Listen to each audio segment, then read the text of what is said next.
ಸ್ಕ್ರೀನ್ನ ಹೊಯ್ಸಳ ಟಾಕ್ಗೆ ಸ್ವಾಗತ ಸುಸ್ವಾಗತ. ನಾನು ಒಂದು ವಿಶೇಷವಾದ ಒಂದು ಕಾರ್ಯಕ್ರಮದ ಮುಖಾಂತರ ತಮ್ಮ ಮುಂದೆ ಬರ್ತಾ ಇದ್ದೀನಿ. ಆ ಒಂದು ಕಾರ್ಯಕ್ರಮದಲ್ಲಿ ಒಂದು ಪುಟ್ಟ ಕತೆ ಕೂಡ ಹೇಳ್ತೀನಿ. ಅದು ಬರೀ ಕಥೆಯಲ್ಲ, ದಂತಕಥೆಯಲ್ಲ, ಸತ್ಯಕತೆ. ಆ ಒಂದು ಸತ್ಯಕತೆಗೆ ಪಾತ್ರಧಾರಿಗಳು ಕನ್ನಡ ಚಿತ್ರರಂಗ ಕಂಡಂಥ ಒಬ್ಬರು ಸೂಪರ್ ಸ್ಟಾರ್. ಯಾಕೆಂದರೆ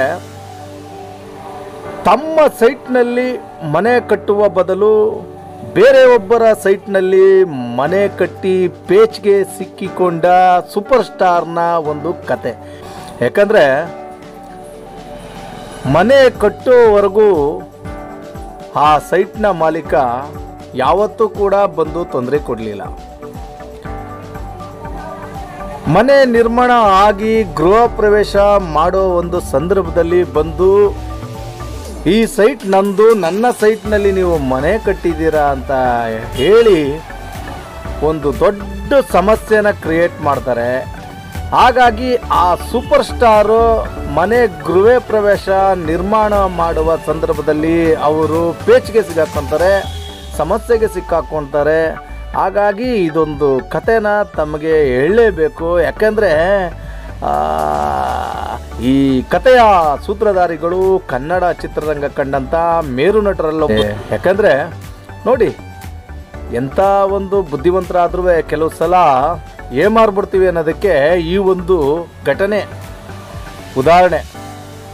ತಮ್ಮ ಸೈಟ್ನಲ್ಲಿ ಮನೆ ಕಟ್ಟೋ ಬದಲು ಇನ್ನೊಬ್ಬರ ಸೈಟ್ನಲ್ಲಿ ಮನೆ ಕಟ್ಬಿಟ್ಟು ಎಷ್ಟು ಪ್ರಾಬ್ಲಮ್ ಆಯಿತು ಅನ್ನೋದಕ್ಕೆ ಒಂದು ಎಕ್ಸಾಂಪಲ್ ಇದು. ಹಾಗಾಗಿ ಆ ಸೈಟ್ನ ಮಾಲೀಕ ಇದ್ದಾನಲ್ಲ, ಪುಣ್ಯಾತ್ಮ, ಆ ಪುಣ್ಯಾತ್ಮ ಮನೆ ಕಟ್ಟಕ್ಕೆ ಗುದ್ದಲಿ ಪೂಜೆ ಪ್ರಾರಂಭದ ದಿನದಿಂದ ಮನೆ ಗೃಹ ಪ್ರವೇಶ ಆಗೋವರೆಗೂ ಪುಣ್ಯಾತ್ಮ ತಲೆ ಹಾಕಲಿಲ್ಲ.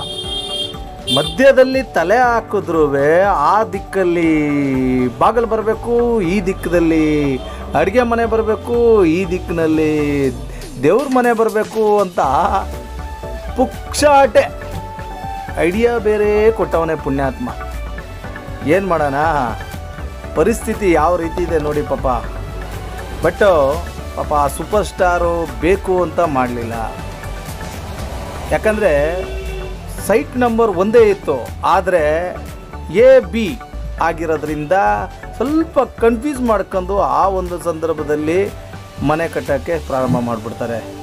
ಅಂದರೆ ಇನ್ನೇನು ಗೃಹ ಪ್ರವೇಶಕ್ಕೆ ಇನ್ನೊಂದು ಹತ್ತಿರದ ದಿನಗಳು ಬರ್ತಾ ಇದೆ ಅನ್ನೋ ಸಂದರ್ಭದಲ್ಲಿ ಈ ಒಂದು ಪ್ರಾಬ್ಲಮ್ನ ಆ ಮೂಲ ಸೈಟ್ನ ಮಾಲೀಕ ಪ್ರಾರಂಭ ಮಾಡ್ತಾನೆ ಪ್ರಾಬ್ಲಮ್ಸ್ನ.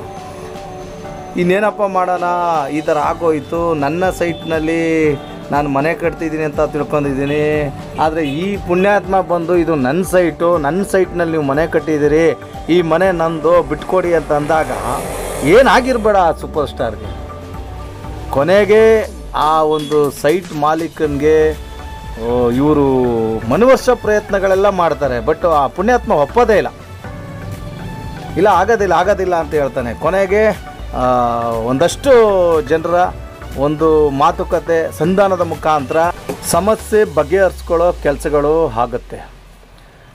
ಅದೇನಪ್ಪ ಅಂತಂದರೆ, ಏನಿವಾಗ ಮೂಲ ಸೈಟ್ನ ಮಾಲೀಕನ ಜಾಗದಲ್ಲಿ ಮನೆ ಕಟ್ಟಿದ್ದಾರೆ, ಆ ಸೈಟು ಕೂಡ ಇವರೇ ಹಣ ಕೊಟ್ಟು ಕೊಂಡುಕೊಳ್ಳುವ, ಮತ್ತು ಅವನು ಕೇಳಿದಷ್ಟು ಹಣ ಅಂದರೆ 1 ಡಬಲ್ ಕೊಟ್ಟು ಆ ಸೈಟ್ನ ಖರೀದಿ ಮಾಡಿ ಕೊನೆಗೆ ಈ ಒಂದು ಸಮಸ್ಯೆಗೆ ಪರಿಹಾರ ಕಂಡುಕೊಳ್ತಾರೆ.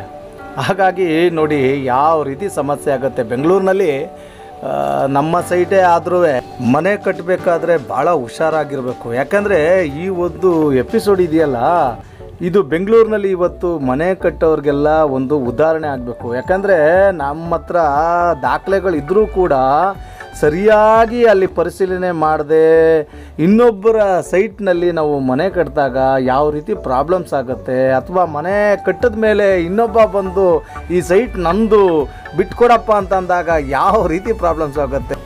ಏನೋ ಅವರು ಸೂಪರ್ ಸ್ಟಾರ್ ಆಗಿರೋದ್ರಿಂದ, ಫೈನಾನ್ಸಲ್ಲಿ ಸ್ವಲ್ಪ ದೊಡ್ಡ ಮಟ್ಟದಲ್ಲಿ ಇರೋದ್ರಿಂದ ಅವನು ಕೇಳಿದಷ್ಟು ಹಣ ಕೊಟ್ಟು ಆ ಸೈಟ್ನ ಪರ್ಚೇಸ್ ಮಾಡಿದ್ರು. ಒಬ್ಬ ಬಡವ ಏನು ಮಾಡ್ಬೇಕು ಹೇಳಿ, ಕಷ್ಟಪಟ್ಟು ಅವನದೇ ಸೈಟು ಅಂದ್ಬಿಟ್ಟು ಮನೆ ಕಟ್ಬಿಟ್ಟು ಇನ್ನೊಬ್ಬ ಸೈಟ್ನ ಮೂಲ ಮಾಲೀಕ ಬಂದ್ಬಿಟ್ಟು ಈ ಮನೆ ನಂದು ಬಿಡು ಅಂದರೆ ಅವನು ಎಲ್ಲಿ ಹೋಗ್ತಾನೆ. ಹಾಗಾಗಿ ಬೆಂಗಳೂರಿನಲ್ಲಿ ಮನೆ ಕಟ್ಟೋರಿಗೆ ಈ ಒಂದು ಎಪಿಸೋಡು, ಈ ಒಂದು ಕತೆ ನಿಜವಾಗ್ಲೂ ಒಂದು ಮಾದರಿ. ಯಾಕಂದರೆ ಭಾಳ ಹುಷಾರಾಗಿರ್ಬೇಕು. ಇವತ್ತು ನಾವು ಬೆಂಗಳೂರಿನಲ್ಲಿ ಮನೆ ಕಟ್ಟಬೇಕಾದ್ರೆ ಎಲ್ಲ ದಾಖಲೆಗಳಿದ್ದರೂ ಕೂಡ ಕೆಲವು ಸಲ ನಾವೇ ನಮಗೆ ಗೊತ್ತಿಲ್ಲದೆ ಏಮಾರ್ಬಿಡ್ತೀವಿ. ಎಂಥ ವಿದ್ಯಾವಂತರೇ ಆಗಿರ್ಬೋದು, ಬುದ್ಧಿವಂತರೇ ಆಗಿರ್ಬೋದು.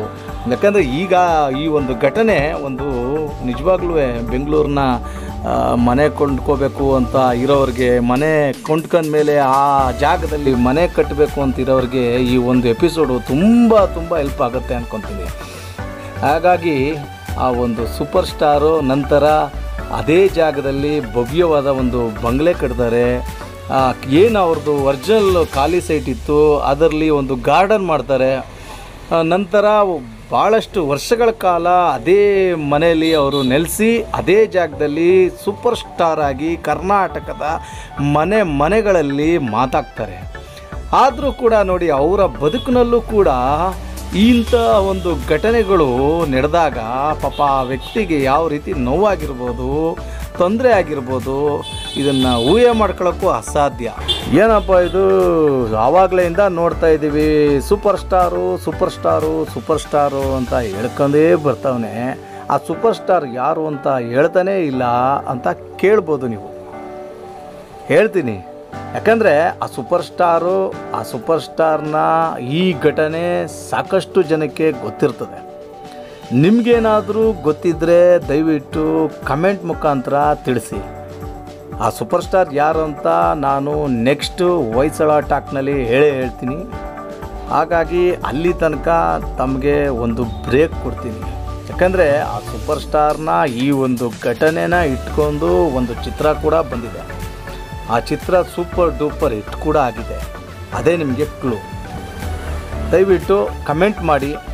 ನಾನು ನೆಕ್ಸ್ಟ್ ಹೊಯ್ಸಳ ಟಾಕ್ನಲ್ಲಿ ಬಂದು ಮಾತಾಡ್ತೀನಿ. ಎಲ್ರಿಗೂ ಮತ್ತೊಮ್ಮೆ ಧನ್ಯವಾದಗಳು.